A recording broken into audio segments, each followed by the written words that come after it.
অ্যাকুয়ারিয়ামের মাছকে আপনি কখনো পানি থেকে বের করে রাখলে যেরকম ফিলিং হয় তরপাতে থাকে, আমার কাছে মনে হয় আমি পানিটা কখন পাবো।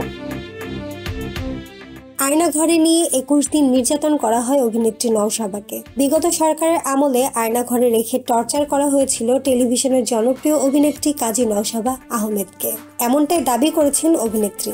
জনপ্রিয় উপস্থাপক তানভীর তারেকের শোতে এসে সেই ঘটনা বলেছেন নওশাবা, যেটি প্রচারের অপেক্ষায় রয়েছে।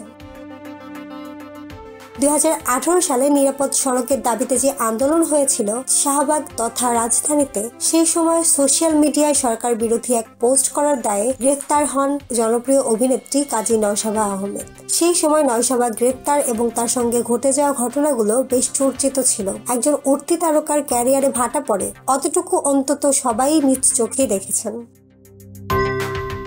কিন্তু তার ব্যক্তি জীবন, সামাজিক জীবন, এমনকি মানসিক শারীরিক অবস্থা কি হয়েছিল সে কথা কেউ জানেন না, কারণ এ নিয়ে পরের টু শব্দটিও করেননি এই অভিনেত্রী। নওশাবা জেল থেকে ফিরে চেষ্টা করেছেন নিজেকে আবারও মেলে ধরতে, কিন্তু তার মনে যে গভীর ক্ষত তৈরি হয়েছিল 2018 সালে, সে কথা কাউকে না বলতে পেরে ভেতরে এক ভারী বোঝা নিয়ে বছরের পর বছর কাটিয়েছে। ধরেন একটি মেয়ের উপরে যখন রেপ হয়, কিন্তু এখন দিন বদলেছে। যে ক্ষমতা তাকে এমন দুর্বিষহ পরিস্থিতির মধ্যে ফেলেছিল, সেই ক্ষমতারই বদল হয়েছে। তাই হয়তো নওশাবা সাহস করতে পেরেছেন না বলা কথাগুলো বলার। তিনি কথা বলেছেন তানভীর তারেকের শোতে।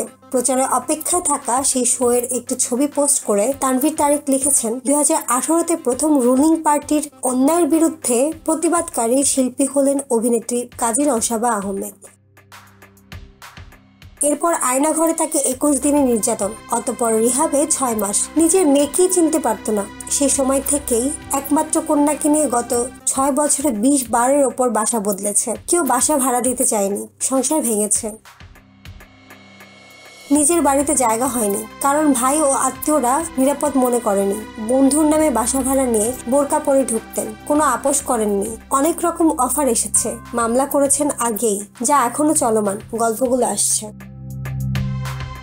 মাহমুদ আঞ্জুম বৃষ্টি, নেক্সট রিপোর্ট, কথা কম।